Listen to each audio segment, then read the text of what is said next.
Hey guys, welcome back to my YouTube channel.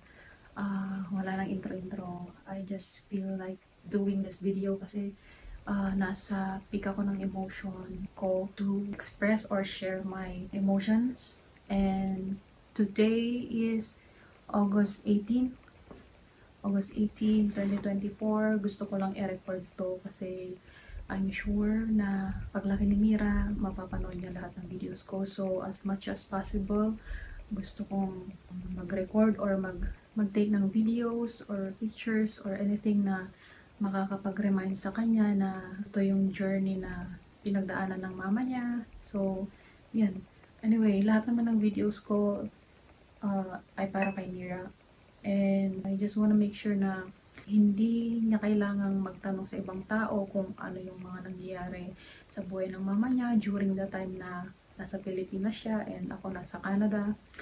And yun, gusto ko lang siyang i-record kasi para na rin may mapanood ako pagtanda ko at ma-remind ko yung sarili ko na ito yung mga panahon na nag-struggle ako, ito yung mga panahon na nag-heal ako, ito yung mga panahon na mag-isa ako pero masaya ako, mga ganong bagay.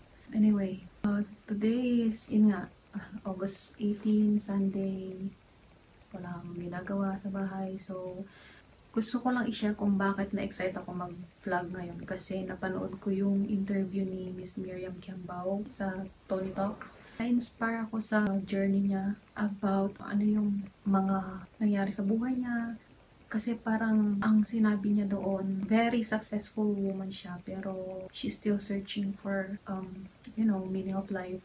And parang ganun din ako. Kasi 8 years ago or 10 years ago, nangarap akong pumunta ng Canada. And eto, nandito ako sa Canada.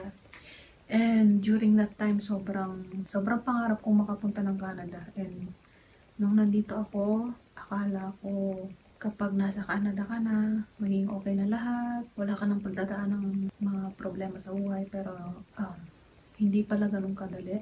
Lalo na't mag-isa ka, wala kang pamilya. And ano ba yan? Paiyak na naman ako. Sisimula pa lang yung vlog ko. Gusto ko lang i-share kasi let's say 9 months ko dito sa Canada. Ang daming nangyari. Proud ako kahit na ako lang mag-isa, nakayanan ko siya. Ganito kataas yung emosyon ko kasi hindi naging madali mga pagdaanan namin ng kasama ko. And kung napanood nyo yung vlog ko nung June, during that time, ang daming nangyari. Sobrang daming nangyari. Na halos mabaliw na ako. Alam niya ng mga kabahay ko. Alam niya ng mga tao nakapaligid sa akin. And masasabi ko na I'm happy kasi kahit na wala akong pamilya dito, natutulungan ko yung sarili ko mentally, emotionally, financially. Nakakasurvive ako kahit na mag-isa ko, kahit na madalas wala akong kausap. Madalas na yung mga pinapakita ko sa social media, parang ang saya-saya ko, pero in reality, uuwi ako, mag-isa ko.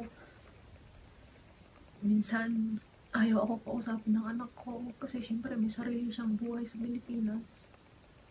Ako naman nauhaw sa attention niya. Syempre, hindi ko maiwasan minsan magtampo. Pero, suportado ko lang naman siya.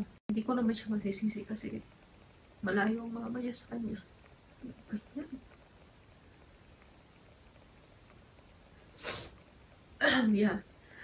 Gusto ko lang i-share kasi parang karugtog na rin to nung vlog ko nung June. So, after 3 months, masasabi ko naman na I'm healing. Na unti-unti kong naibabalik yung mga bagay na gusto kong ginagawa. Kasi June, isa sa pinaka-worst na buwan ko dito sa Canada. Hindi ko na halos makita yung pagkakaiba ng reality sa imagination ko. Kasi yung takot na nararamdaman ko every time, gabi-gabi akong nag-overthink. Yun yung nagpipit sa utak ko na halos mabaliw na ako. At sa tulong na rin ng mga organisasyon na tumulong sa akin, sobrang laking tulong na kahit na hindi mo dugo yung ibang tao, tinutulungan ka nila mentally, emotionally. Yun yung kagandahan dito sa Canada kasi priority nila ang emosyon at mental health ng bawat tao dito.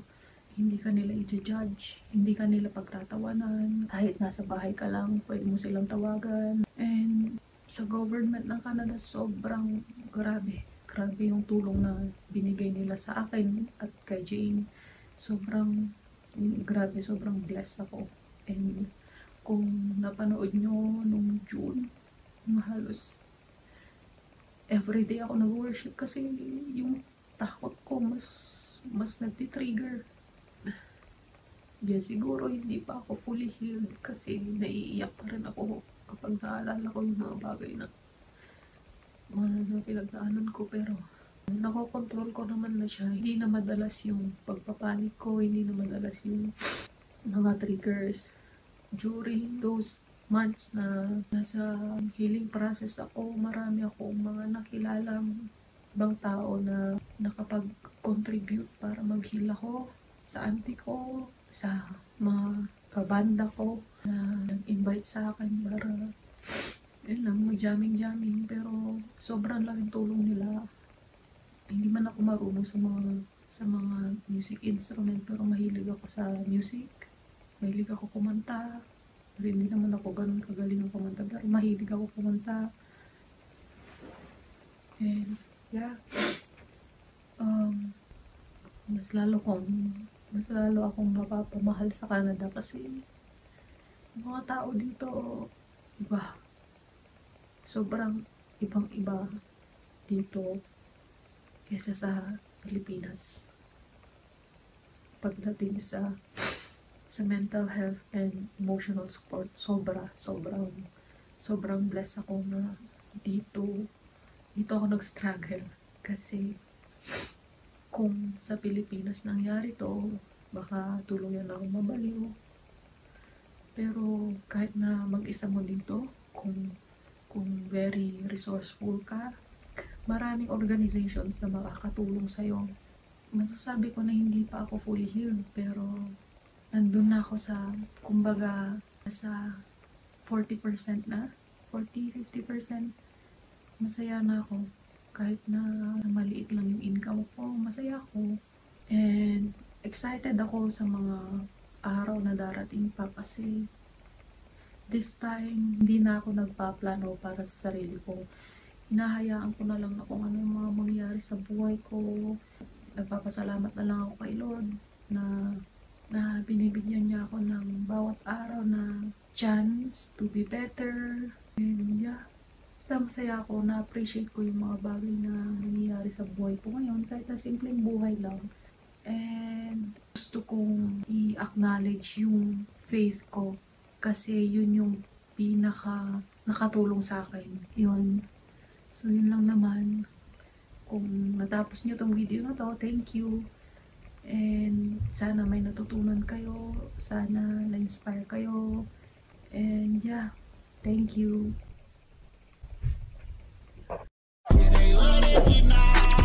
They say you're too tired, so but I think that I love you. Her mama, party girl, she just wants.